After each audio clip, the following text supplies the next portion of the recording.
नमस्कार दोस्तों, मैं ज्ञानेम प्रताप सिंह आपका अपने यूट्यूब चैनल कर्म योद्धा में आपका हार्दिक हार्दिक स्वागत करता हूं। आशा करता हूं आप अच्छे होंगे, स्वस्थ होंगे, मस्त होंगे और आपकी तैयारी भी अच्छी चल रही होगी। तो जैसा कि आप जानते हैं कि इसके पहले हमने 5 लेक्चर कवर किए हैं। उन 5 लेक्चर में हमने कवर किया है संविधान सभा का इतिहास, संविधान का इतिहास, एवोल्यूशन ऑफ कॉन्स्टिट्यूशन, कैसे इसका विकास होता है वो हमने पढ़ा है, एवोल्यूशन ऑफ कॉन्स्टिट्यूशन। आज हम पढ़ेंगे संविधान सभा का कैसे बनी, मेकिंग ऑफ कॉन्स्टिट्यूएंट असेंबली। तो जैसा कि मैंने कर्म योद्धा चैनल पर जो हमारा इंस्टाग्राम है, इंस्टाग्राम हैंडल पर आप लोगों ने काफ़ी डीएम किया कि सर आप अपना कंटेंट पूरा हिंदी में कर दीजिए। तो आप लोग की भारी डिमांड पर मैंने क्या किया, पूरा का पूरा कंटेंट हिंदी में कर दिया। लेकिन इंग्लिश वाले भी आप हताश ना हो, बिकॉज मैं ये जो कंटेंट है सब कुछ everything I will explain in English also. सब कुछ हम बेटा इंग्लिश में भी बताएंगे, जो इसके मुख्य मुख्य बिंदु हैं उनको हम इंग्लिश में जरूर बताएंगे। तो जैसा बेटा हमारा फर्स्ट पॉइंट है संविधान सभा की मांग, आप फर्स्ट स्लाइड में देख पा रहे होंगे। तो संविधान सभा की मांग, जैसे संविधान सभा की मांग तो उठती है, कब उठती है आप इसके पहले पूरा इतिहास पढ़ चुके हैं, जो हमने पिछले वीडियो में सब कुछ कवर किया है। अगस्त ऑफर, साइमन कमीशन, ये सब कवर किया है। लेकिन उसमें कुछ बातें जो कवर नहीं की गई थी वो उस वीडियो में आज हम कवर करेंगे। तो संविधान सभा की जो पहली बार मांग की गई थी वो सन 1934 में भारत में कम्युनिस्ट आंदोलन के अग्रणी एम.एन. रॉय ने की थी। तो होता क्या है, जो एम.एन. रॉय जी हैं ये कहलाते हैं इंडिया में father of communism. M N. Roy ji को बोला जाता है father of Indian communism, father of Indian communism. India में कम्युनिज्म के पिता थे। इंडिया में कम्युनिस्ट आंदोलन के काफ़ी अग्रणी नेता कहलाते हैं, इनका अग्रणी नेता में नाम आता है। तो होता यह है कि वर्ल्ड वार 1 से इसके तार जुड़े हुए हैं। तो वर्ल्ड वार 1 में होता क्या है, एम.एन. रॉय जी सोचते हैं कि क्यों ना हम जर्मनी से हेल्प मांग लेते हैं। बिकॉज जर्मनी, आप सब जानते हैं कि जर्मनी वर्ल्ड वार 1 में जर्मनी एक तरफ था और ब्रिटेन एक तरफ था। और लेकिन इस तरह इसकी बात नहीं बनती है, यहाँ तक कि ये लेनिन से भी मिलकर आते हैं और 1919 तक तो ये हमारे देश से बाहर ही रहते हैं और काफ़ी ये इंटेलेक्चुअल रहते हैं। तो पहली बार इन्होंने 1934 में क्या कही थी, संविधान सभा की मांग की थी। फिर 1935 में पहली बार ऑफिशियल, जब इसके पहले आपने काउंसिल एक्ट पढ़ा था ना, काउंसिल एक्ट ऑफ 1935, तो उसके बाद इंडियन काउंसिल एक्ट 1935 के बाद क्या होता है, हमारे यहाँ पर क्या होता है, कॉन्स्टिट्यूंट असेंबली की मांग बढ़ती है। तो 1935 में भारतीय राष्ट्रीय कांग्रेस ने पहली बार आधिकारिक तौर पर भारत के संविधान को तैयार करने के लिए एक संविधान सभा की मांग की। और इसके मांग के रूप में आप जानते हैं कि अगस्त प्रस्ताव आता है। इसको हमने पिछले वीडियो में, जो हमारी संविधान की विकास की सीरीज है, इसमें हमने उसको अच्छे से कवर किया हुआ है। तो बेटा जब इसके पहले हमने कैबिनेट मिशन भी पढ़ा, उसमें क्या होता है कि एक बार इसको मुस्लिम लीग इसको पूरी तरीके से खारिज कर देती है। तो इसके बाद हम अपने अगले स्लाइड पर आते हैं कि होता क्या है, इस संविधान सभा की मांग में जब कैबिनेट मिशन आता है और अंत में आप जानते हैं, अगर आप पिछला वीडियो देखे होंगे तो इसमें मुस्लिम लीग भी इसके लिए मान जाता है। तो इसके कुछ प्रावधान है, उस प्रावधान को हम बारी बारी से देखते हैं। आज का वीडियो हम पहले बता दे रहे हैं, आज का वीडियो काफ़ी हमारा स्टैटिक होने वाला है और वीडियो में भी लॉन्ग, वीडियो थोड़ा लंबा हो सकता है और काफ़ी इसकी चीज़ें क्या है, स्टैटिक है। इसमें डेटा ओरिएंटेड आर्जेबेटो रहेगा, इसमें काफ़ी सारे डेटा हमने पढ़ने हैं आज। तो आप आज इसके जो डेट्स हैं उसको अच्छे से लिख लीजिएगा कहीं पॉइंट वाइज करते हुए, क्योंकि इसके पहले वीडियो में था कि अगर आप उसकी नोट्स ना भी बनाएं तो आपको याद रहेगा, लेकिन इसमें आपके बहुत सारे चीज़ें आपको याद रखने योग्य चीज़ें हैं। तो इसके लिए आप क्या करेंगे, आप इसको जब वीडियो देख रहे होंगे तो आप पेन कॉपी के साथ बैठेंगे और इसकी मुख्य मुख्य बातों की आप अपने अनुसार नोट्स बनाएंगे। क्योंकि मेरा मानना है कि नोट्स हमेशा आपको अपने अकॉर्डिंग बनाना चाहिए, जिससे आप उसको अपने आप आसानी से आप रिवाइज कर सकें। तो संविधान सभा का गठन नवंबर 1946 में कैबिनेट मिशन के अंतर्गत होता है। अब इसके कुछ विशेषताएं निम्न रहती। कैबिनेट मिशन में क्या प्रावधान रहता है? तो पहला प्रावधान रहता है कि प्रत्येक प्रांत और प्रत्येक देशी रियासतों के समूह को अपनी जनसंख्या के अनुपात में कुल स्थान आवंटित किए जाएंगे। जो सीट का एलोकेशन है, जो एलोकेशन ऑफ सीट है, वो किस पर डिपेंड है? On the depend upon population. कितने पॉपुलेशन रहेगी? हर 10 लाख पर एक सीट बनेगी। जैसा कि आप पाते हैं ना, लोकसभा में कितनी सीट होती है, राज्यसभा में कितनी सीट होती है, तो ये जो सीटें हैं वो किस पर होती हैं? पॉपुलेशन के अकॉर्डिंग होती हैं। इसीलिए आप देखते हैं कि यूपी में हमारी सीटें क्या हैं? सबसे ज़्यादा हैं, बिकॉज यूपी में क्या है? जनसंख्या बहुत ही ज़्यादा है। आप इसको प्रेजेंट सिनेरियो से समझ रहे होंगे कि यूपी में सीट ज़्यादा क्यों है? बिकॉज यूपी की जनसंख्या बहुत ही ज़्यादा है। तो जब हमारा ये कैबिनेट मिशन में प्लान में आता है कि इसमें कुल हम सीट रखेंगे कितनी, आप इसको ऐड कर लीजिए, 296 प्लस 93, तो कुल हमारी सीट रहेंगी 389। और इन 389 में 296 सदस्य क्या रहेंगे? ये रहेंगे कहाँ से? प्रोविंसेस से रहेंगे। कौन से प्रोविंस से? ब्रिटिश प्रांतों से रहेंगे। और जो हमारे 93 सदस्य रहेंगे वो कहाँ रहेंगे? प्रिंसली स्टेट से रहेंगे, देशी रियासतों से रहेंगे। और आप जानते हैं कि इसमें आपको मैंने बताया था इसके पिछले वीडियो में भी कि देशी रियासतों के सदस्य नामित किए जाएंगे, नॉमिनेटेड किए जाएंगे, ना कि उनका इलेक्शन होगा। लेकिन और हमारा जो हमारे 296 सीट हैं, जो ब्रिटिश प्रांतों से सदस्य आ रहे हैं, वो क्या करे जाएंगे? चुने जाएंगे। इनके लिए क्या होगा? इनके लिए इलेक्शन होगा। अब हम आते हैं अपनी अगली स्लाइड पर। फिर क्या होता है? चुनाव होता है। और इस चुनाव में क्या होता है? 296 सीटों पर जो चुनाव होता है जुलाई अगस्त 1946 में, इसमें कांग्रेस की जीत होती है और कांग्रेस को बहुत ही ज़्यादा सीट मिलती है। और कितनी सीट मिलती है कांग्रेस को? इसमें 208 सीट मिलती है। और मुस्लिम लीग थोड़ा पिछले से अच्छा परफॉर्म करती है और इस बार 73 सीट जीतती है। और बाकी सब छोटे मोटे दल जो रहते हैं वो 15 सीट पाते हैं, जिसमें आपका यूनियन पार्टी, यूनियनिस्ट मुस्लिम, अनुसूचित जातियां, कृषक प्रजा पार्टी, ये सब पार्टी आपको नाम याद नहीं रखना है, कम्युनिस्ट पार्टी, और कुछ निर्दलीय लोग भी रहते हैं, 8 निर्दलीय लोग भी सीट जीतते हैं। तो ये सब आपको इतना इन पार्टियों का नाम याद नहीं रखना है, ना आपके लिए इतना इम्पोर्टेंट है। बस आपको 2 चीज़ों का डाटा पूछ सकता है कि कांग्रेस ने कितनी सीट जीती थी और मुस्लिम लीग ने कितनी सीट जीती थी। तो कांग्रेस ने जीती थी 208 सीटें और मुस्लिम लीग ने जीती थी 73 सीटें। इसके बाद हमारा फैक्ट आता है कि जब ये चीज़ें हो जाती हैं तो क्या मुस्लिम लीग इसको स्वीकार करती है? बिल्कुल नहीं। मुस्लिम लीग तो इसको स्वीकार नहीं करती है। वो कहती है कि हमें तो भैया पृथक पाकिस्तान चाहिए। फिर संविधान सभा की इसके बाद क्या होती है? पहली बैठक होती है। डेट आपको याद रखनी है सारे बच्चों को कि संविधान सभा की पहली बैठक जब होती है और इसी बैठक से संविधान सभा का कार्य स्टार्ट हो जाता है। तो इसकी पहली बैठक हमारी होती है 9 दिसंबर 1946 को। तो मुस्लिम लीग क्या करती है? इस बैठक में नहीं आती, इस मीटिंग में नहीं आती है। 9 दिसंबर 1946 को इसकी पूरी तरीके से बहिष्कार करती है। इस तरह से क्या होता है? इस बैठक में सिर्फ 211 मेंबर ही मांग लेते हैं। और फ्रांसीसी, जो फ्रेंच लोग का ट्रेडिशन होता है, उस तरीके से हम लोग पालन करते हुए क्या करते हैं? हमारे जो सबसे सुपर सीनियर मेंबर रहते हैं डॉक्टर सच्चिदानंद सिन्हा, डॉक्टर सच्चिदानंद सिन्हा को बेटा हम क्या बनाते हैं? संविधान सभा का पहला प्रेसिडेंट हम चुन लेते हैं। तो ये हमारे क्या रहते हैं? अस्थायी अध्यक्ष, सिर्फ 2 दिनों के लिए रहते हैं।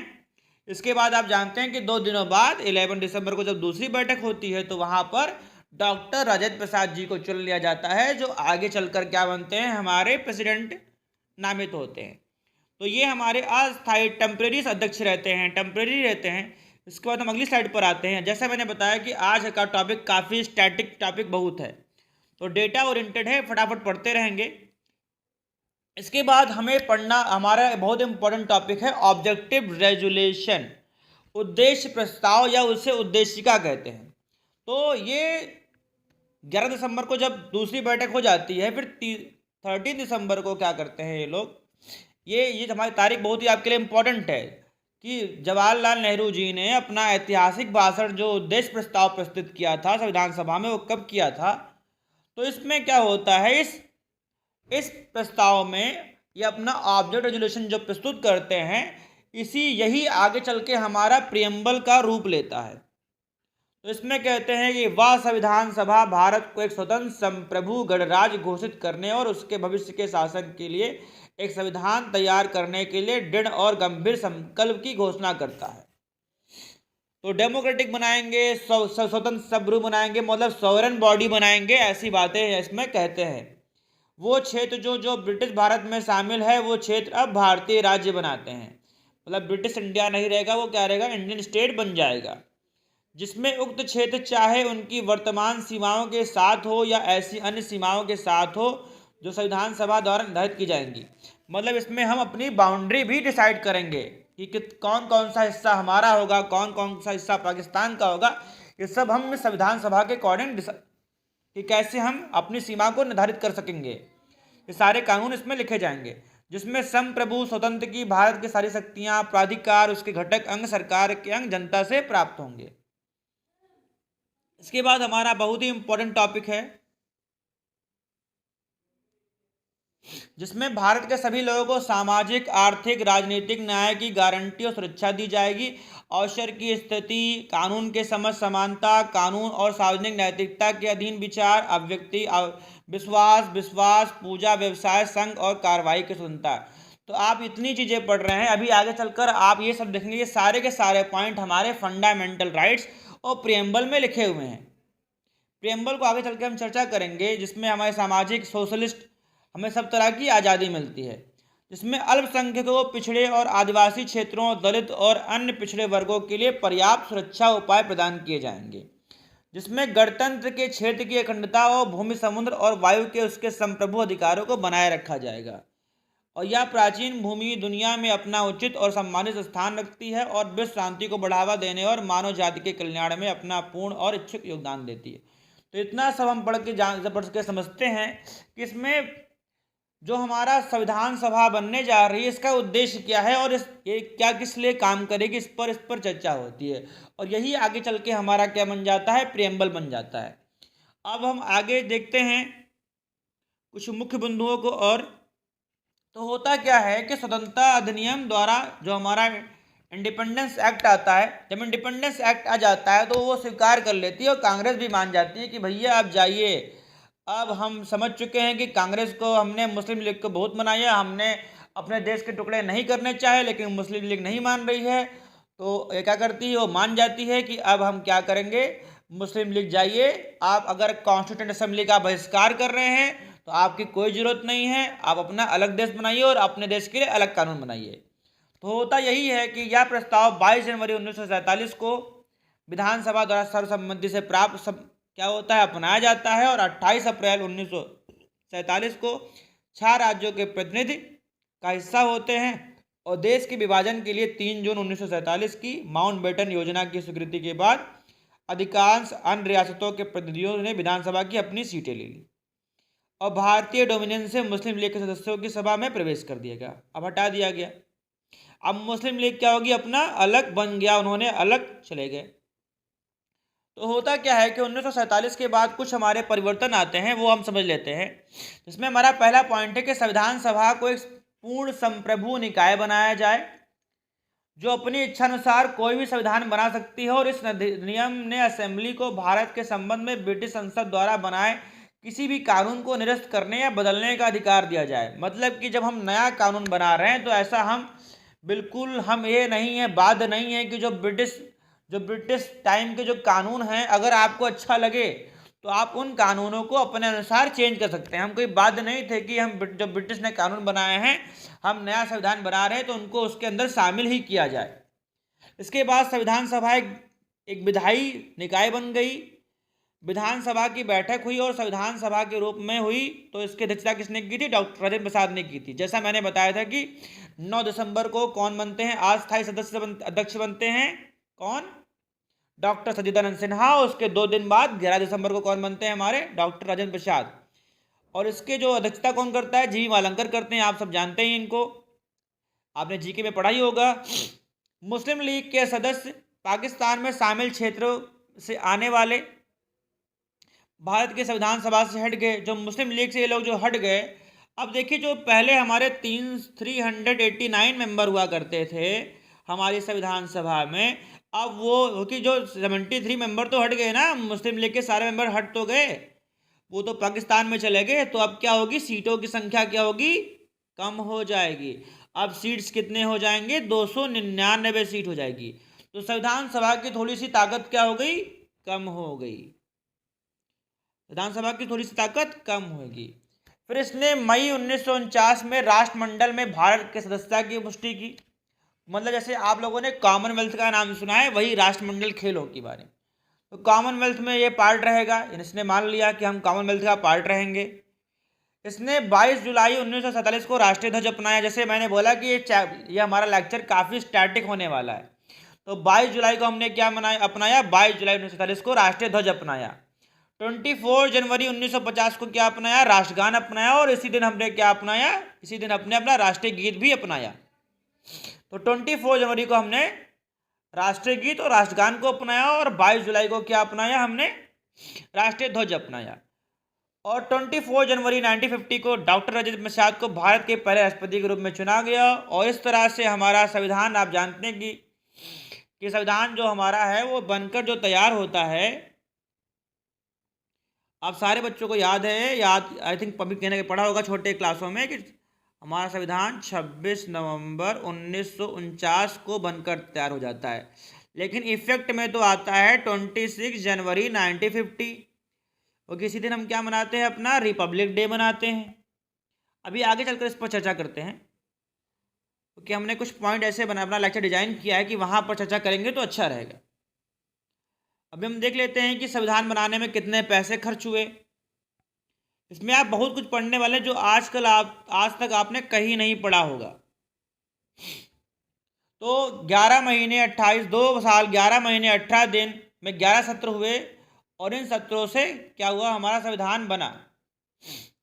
और इस हमारे संविधान निर्माताओं ने लगभग 60 देशों के संविधानों का अध्ययन किया। तो हमने देखिए, जब हम देश आज़ाद हुए तो हमने सबसे अच्छा काम किया कि अलग अलग संविधान को स्टडी किया है कि किसमें क्या क्या अच्छा है। जैसे हमारा संविधान की एक क्रिटिसिज्म है कि हमारा संविधान क्या क्या है, एक बारोड संविधान है, बारो किया है, उधार लिया संविधान है। तो हमने बहुत सारे देशों के संविधान की स्टडी की और इस पर विचार किया, और इस पर जो पूरा खर्चा आया था तो उस टाइम पर 64 लाख रुपए आया था। अगर इन्फ्लेशन करेंगे तो आज के टाइम में करोड़ों में जाएगा। अगर इसको हम मुद्रास्फीति से जोड़ा जाए, अगर उस टाइम का 64 लाख रुपया आज के करोड़ों में जाएगा। अब आगे चलते हैं, आगे स्लाइड पर देखते हैं अपनी। फिर 24 जनवरी 1950 को विधानसभा का अंतिम सत्र होता है, और इस सत्र और हालांकि यह समाप्त नहीं हुआ, और 26 जनवरी को 1950 से 1951-52 में पहले आम चुनाव हुए, और संसद के गठन तक भारतीय अस्थायी संसद के रूप में जारी रहा। इसके बाद जो हमारी अंतरिम गवर्नमेंट है वही काम करती रहती है जब तक आम चुनाव नहीं हो जाते हैं। फिर हम आगे देखते हैं, कुछ अन्य मुख्य मुद्दों पर बात करते हैं। अब हमारे यहाँ पर हमें समझना है, कुछ मुख्य समितियाँ हैं और मुख्य कमेटी बनाई जाती है। जैसे संघ शक्ति समिति, जो यूनियन रहते हैं, यूनियन की कमेटी जो रहते हैं वो जवाहरलाल नेहरू। तो संघ संविधान समिति और संघ शक्ति समिति।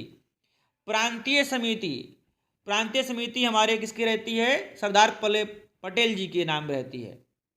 और जो हमारी प्रारूप समिति रहती है, जो हमारी क्या रहती है, प्रारूप समिति रहती है, जो हमारे लिए सबसे इम्पोर्टेंट है। इसके हम लोग को मेंबर को भी याद रखना होगा, जिसे हम बोलते हैं ड्राफ्टिंग कमेटी। जिसे हम क्या बोलते हैं, ड्राफ्टिंग कमेटी, या इसका नाम होता है मसौदा समिति भी इसे बोलते हैं। तो प्रारूप समिति और ड्राफ्टिंग कमेटी के जो अध्यक्ष रहते हैं डॉक्टर भीमराव अम्बेडकर रहते हैं। अभी इनके हम मेंबरों को, अगले स्लाइड में हम इनके मेंबरों पर भी, इनके सदस्यों पर भी हम चर्चा करेंगे। फिर मौलिक अधिकारों, अल्पसंख्यकों और जनजातीय बहिष्कृत क्षेत्रों व सलाहकार समिति सरदार पटेल जी रहते हैं।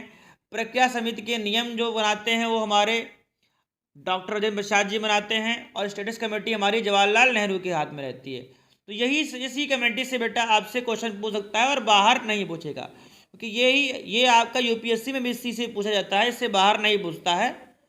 अब इससे बाहर अगर पूछेगा तो कह सकते हैं किस्मत ही खराब हो जाएगी आपकी। लेकिन जितना मुझे लगता है कि इस बाहर से समिति से कोई क्वेश्चन नहीं बनने वाला, कहीं पर अब इससे बाहर आएगा। इसके बाद हम अगले साइड पर देखते हैं कि जो हमारी मसौदा समिति है, प्रांतीय समिति है, ड्राफ्टिंग कमेटी है, उसमें कौन कौन से मेंबर रहते हैं। तो संविधान सभा की सभी समितियों में सबसे महत्वपूर्ण समिति रहती है, इसको हम 29 अगस्त 1947 को गठित करते हैं, और इसमें 7 सदस्य रहते हैं। इसमें कुछ 2 मेंबर रहते हैं जो शुरुआत में रहते हैं, लेकिन बिना किसी कारण वो लोग क्या होते हैं, इस समिति से हट जाते हैं। तो पहले इसके अध्यक्ष रहते हैं डॉक्टर भीमराव अम्बेडकर, दूसरे सदस्य रहते हैं एन गोपाल स्वामी अयंगर, तीसरे रहते हैं हमारे अल्लादी कृष्णा स्वामी अय्यर, डॉक्टर के एम मुंशी, सैयद मोहम्मद सादुल्ला और एन माधवराव। एन माधवराव शुरुआत में नहीं रहते हैं, शुरुआत में तो BL मित्तर जी रहते हैं, लेकिन इनका जब खराब स्वास्थ्य रहता है तो ये इससे क्या करते हैं, इस्तीफा दे देते हैं, और इनका स्थान एन माधवराव जी ले लेते हैं। और फिर TT कृष्णाचारी, ये भी शुरुआत में नहीं रहते हैं, ये तो उंडी DP, यहाँ बेटा मिस प्रिंटिंग है, यहाँ पर उंडी नहीं होगा, DP खेतान सिर्फ होगा, DP खेतान, यहाँ उन गलत लिखा हुआ है, थोड़ी सी मिस प्रिंटिंग है, यहाँ पर DP खेतान, यहाँ पर क्या होगा, DP खेतान, उन नहीं होगा, DP खेतान जी की जगह कौन ले लेते हैं, TT कृष्णाचारी जी रहते हैं।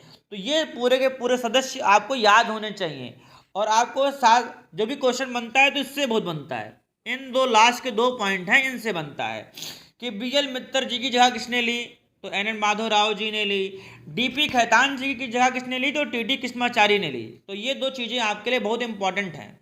और इनका हेड कौन होता है, तो सारे बच्चों को पता है, बचपन से आप लोग GK में पढ़ते हो, भीमराव अम्बेडकर जी, जिन्हें हम फादर ऑफ कॉन्स्टिट्यूशन भी कहते हैं। फिर आगे चल के हमारा ये लेक्चर बहुत लंबा नहीं करने वाला हूँ, जैसे मैं बताया था कि काफ़ी आज स्टैटिक चीज़ें हैं।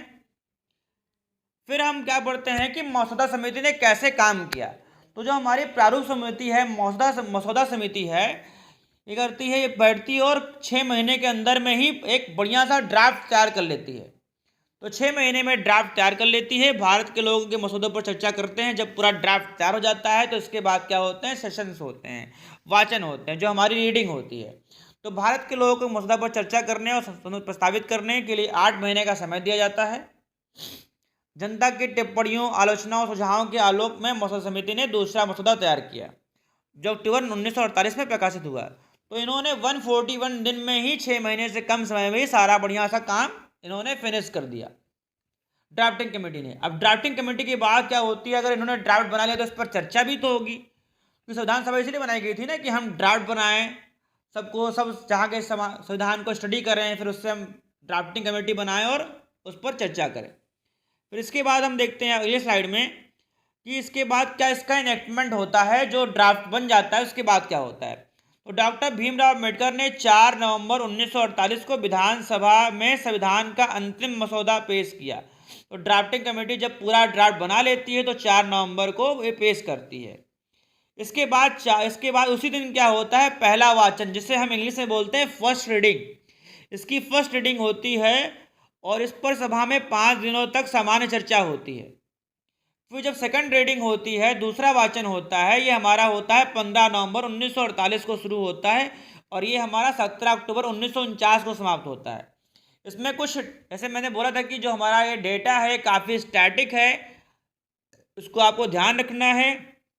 तो 7653 क्या होते सुझाव क्या होते हैं, प्रस्तावित होते हैं कि इन चीज़ों पर हमें चेंज करना चाहिए। जो आपने ड्राफ्ट बनाया है इस चीज़ में ये गलतियां हैं, इन गलतियों को हमें सुधारना चाहिए। लेकिन वास्तव में क्या होता है, वास्तव में 2473 ही क्या होता है, इन पर चर्चा होती है और इसमें चेंज होता है। तो डेट आपको याद रखनी है कि कब क्या पहली रीडिंग हमारी कब हुई थी। तो जो हमारी पहला वाचन हमारा हुआ था वो 4 नवंबर को हुआ था, जो 5 दिनों तक चला था। फिर इसके बाद जो हमारा दूसरा वाचन होता है वो 15 नवंबर से स्टार्ट होता है और कब 17 अक्टूबर 1949 तक चलता है। इसके बाद जो हमारा तीसरा वाचन होता है 14 नवंबर 1949 और फिर 26 नवंबर 1949 को क्या होता है, हमारा संविधान पूरी तरीके से बनकर तैयार हो जाता है। लेकिन जो हमारे 299 सदस्य रहते हैं, तो सिर्फ आप याद रखिएगा कि सिर्फ 284 लोग ही असल संविधान पर हस्ताक्षर करते हैं। तो उस समय जो मौजूद सदस्य रहते हैं 26 जनवरी 1949 को, उसमें वास्तविक सदस्यों की संख्या कितनी रहती है, 284 रहती है। जैसे स्टार्टिंग में आपने देखा कि जब तक हमारा पाकिस्तान डिवाइड नहीं हुआ था तब तक हमारे 389 सदस्य थे। फिर क्या हुआ, 299 हो गए जब होगी कि मुस्लिम लीग पूरी तरीके से इससे हट गया। वो तो अपने लिए नए देश की कानून बनाने लगा और नए देश के लिए अलग अलग संविधान सभा बनेगी, तो इसने इसमें पार्ट नहीं लिया। फिर हम आगे देखते हैं। अब हमारे कुछ बचते हैं कुछ, बस हमारा ये आज का वीडियो खत्म ही होने वाला है। फिर 26 नवंबर 1949 को अपनाए गए संविधान में कुछ एक प्रस्तावना होगी जिसे हम प्रियम्बल बोलते हैं। इसमें कितने अनुच्छेद हैं, 395 अनुच्छेद जिसे हम आर्टिकल बोलते हैं, और इसमें 8 अनुसूचियां हैं। लेकिन प्रेजेंट टाइम में हमारी कितनी अनुसूचियां हैं, कितने शेड्यूल्स हैं हमारे पास, 12 शेड्यूल्स हैं। तो 12 अनुसूचियां हैं, लेकिन जो हमारा मूल संविधान था उसमें कितने अनुसूचियां थी, 8 अनुसूचियां थी। ये भी आपसे क्वेश्चन बनता है। संपूर्ण संविधान पहले ही अधिनियमित होने के बाद प्रस्तावना अधिनियमित की गई। तत्कालीन कानून मंत्री उस टाइम पर किसको बनाया गया, डॉक्टर भीमराव अम्बेडकर को बनाया गया। और फिर 26 जनवरी को इसके ऐतिहासिक महत्व के कारण, जैसे आप ये भी सोच सकते हैं कि 26 नवंबर 1949 को जब हमारा ड्राफ्ट पूरा तैयार हो गया, जब पूरी मीटिंग सबकी हो गई, सारी बहस हो गई, तो हमने उस तारीख को क्यों रिपब्लिक डे में नहीं मनाया। बिकॉज आप जानते हैं कि हमारा जो हमारे यहाँ डिमांड थी, आप सबको मैंने इसके पहले वीडियो में पढ़ाया था कि 1885 में जब कांग्रेस पैदा बनती है और 1995 तक 1905 तक सिर्फ किसकी डिमांड होती है, सिर्फ हम डिमांड करते हैं कि हमें क्या मिल जाए, अच्छी अच्छी सीटें मिल जाए। हम सिर्फ रिप्रेजेंटेशन की ही बात करते हैं। फिर जब गांधी जी आते हैं तो बात होती है डोमिनेंट स्टेट की। लेकिन इस दिन बाद जब साइमन कमीशन आ जाता है, और जब साइमन कमीशन आ जाता है, साइमन गो बैक हम कर देते हैं, तो उसके बाद हम किसकी बात करते हैं, लाहौर सेशन होता है। उस दिन हम पेश करते हैं कि अब हमें डोमिनेंट स्टेटस नहीं चाहिए, अब हमें पूर्ण स्वराज चाहिए। तो उस दिन को यादगार बनाने के लिए, उस दिन की याद में हम क्या करते हैं, 26 जनवरी 1950 को अपना हम रिपब्लिक डे मनाते हैं। ये इसका थोड़ा सा इतिहास था। अगर आपको इसको अच्छे से पढ़ना है तो कांग्रेस सेशन हमारे अफसर सर ने लिया हुआ है, आप जाकर उस प्लेलिस्ट को पढ़िए। कांग्रेस के सभी सत्रों को उन्होंने बहुत ही अच्छे और विस्तार तरीके से पढ़ा है, क्योंकि वो इतिहास का पार्ट है। आप जाके वहाँ पढ़ सकते हैं और आपके पट एग्जाम के लिए काफ़ी इंपॉर्टेंट है। कांग्रेस सत्र से एक या दो क्वेश्चन पक्का आएंगे, 100%। मैं श्योर कहता हूँ कि इस पक्का आएंगे, तो आप जाकर जरूर उसको पढ़िए। फिर आप हमारा आता है इसकी आलोचना, क्या क्रिटिसिज्म होता है। कोई प्रतिनिधि संस्था नहीं थी, कोई रिप्रेजेंटेटिव बॉडी नहीं था, संप्रभु निकाय नहीं था, मतलब कि हमने तो अपना कुछ किया ही नहीं, सब कुछ बाहर से बोरो कर लिया। बहुत ही समय लेने वाला था, बहुत ही ज़्यादा टाइम टेकन था। आपको जानते हैं कि सबसे अधिक हमारे संविधान को बनाने में समय लगा था। कांग्रेस का प्रभुत्व था, सबसे ज़्यादा कांग्रेस के मेंबर ही थे इसमें। जैसा कि आप पाते हैं चुनाव में क्या होता है, कांग्रेस के मेंबर सबसे ज़्यादा जीत कर आते हैं। इसके बाद क्या होता है, वकील राजनेताओं का बोलबाला रहता है। इसमें ना साइंटिस्ट रहते हैं, ना साइंटिस्ट के ज़्यादा नंबर रहते हैं। तो होता क्या है कि ना इंजीनियर रहते हैं, ना डॉक्टर रहते हैं, तो सिर्फ वकील लोग ही इसमें ज़्यादा रहते हैं। तो इसका क्रिटिसिज्म रहता है कि सारे के सारे वकील ही लोग ही रहते हैं इसमें। और हिंदुओं की क्या रहती, जनसंख्या बहुत ही ज़्यादा रहती, हिंदू क्या रहते हैं इसमें मेजॉरिटी में रहते हैं। तो इस सब इसके कुछ क्या हैं, किसकी कुछ क्रिटिसिज्म है, इसकी कुछ आलोचनाएं हैं। फिर हम कुछ फैक्ट पर चर्चा कर लेते हैं जो आपने शायद अब तक जिंदगी में कहीं ना पढ़ा हो, कि जो हमारे संविधान पे है उसमें किस चीज़ की मोहर लगी हुई है। तो हाथी को संविधान सभा के प्रतीक के रूप में अपनाया गया। और सर बी एन राव को क्या बनाया गया, बी एन राव को कानूनी सलाहकार, जिसे हम बोलते हैं संवैधानिक एडवाइजर बनाया गया, सलाहकार बनाया गया। HVR एंगर को क्या बने, हमारे सेक्रेटरी बने, इसके सचिव बनाए गए। और SN मुखर्जी संविधान सभा में संविधान के मुख्य प्रारूपकार थे। और इसके बाद आप हमारे इसको बिल्कुल हाथों से किसने लिखा, तो इसको हाथों से लिखा प्रेम बिहारी नारायण रायजादा। इन्होंने इसको बिल्कुल अपनी हाथों से इटैलिक शैली में इसको बिल्कुल लिखा। बिकॉज आप जानते हैं कि जो हमारा जो संविधान है वो इंग्लिश भाषा में लिखा गया है, ना कि हिंदी भाषा में लिखा गया है। इसकी हिंदी प्रति को भी जिसने ट्रांसलेट किया वो आपको मैं अगली स्लाइड में बताता हूँ कि किसने किया। तो मूल संस्करण को नंदलाल बोस और बेवर राम मनोहर सिन्हा ने शांति निकेतन के कलाकारों ने बहुत ही डिजाइन से कुछ सजाया, इसको सुशोभित किया। और बेवर राम मनोहर सिन्हा ने बिहारी नारायण राय यादव द्वारा लिखित मूल प्रस्तावना को प्रकाशित और सुशोभित और अलंकृत किया। और मूल संविधान के हिंदी संस्करण का सुलेख बसंत कृष्ण वैद्य द्वारा किया गया था और नंदलाल बोस द्वारा सुंदर ढंग से सजाया गया था। तो हिंदी वाला जो संस्करण है किसी और ने किया है और इंग्लिश वाला किसी और ने किया है। तो ये कुछ हमारे फैक्ट थे जिसको जो हमने आपको पढ़ा दिया, जो आपको बहुत ही कम किताबों में मिलेंगे। तो आज का हमारा लेक्चर, जैसे मैंने कहा था, थोड़ा सा लंबा हो सकता है। तो आज तक तो ये हमारा संविधान सभा कैसे बनी, इसने क्या क्या कदम उठाए, वो सब हमने पढ़ लिए। और आगे चल के अब हमारा स्टार्ट होगा संविधान के हर एक एक पॉइंट को, हर एक एक चीज़ों को ढंग से पढ़ना। तो आगे आने वाले लेक्चर में हम क्या पढ़ेंगे, संविधान में फंडामेंटल राइट, डीपीएसपी, इन सब चीज़ों को, राष्ट्रपति, प्रधानमंत्री, इन सबको बहुत ही गहन से अध्ययन करेंगे। तो आज के लिए इतना ही। आशा करता हूँ कि आपको आज का लेक्चर पसंद आया होगा। अगर पसंद आया है तो लाइक करें, शेयर करें, सब्सक्राइब भी करें और जाकर अवशेष सर का जो इतिहास पढ़ाया गया है उसको जरूर पढ़ें, क्योंकि इतिहास जब हम पढ़ लेते हैं तो संविधान हमें और अच्छे से समझ में आता है, क्योंकि संविधान की सारी जो तार हैं इतिहास से जुड़े हुए हैं। जो चीज़ें हिस्ट्री, ज्योग्राफी, सिविक्स, ये सारे सब्जेक्ट क्या होते हैं, एक सब आपस में कोरिलेटेड होते हैं।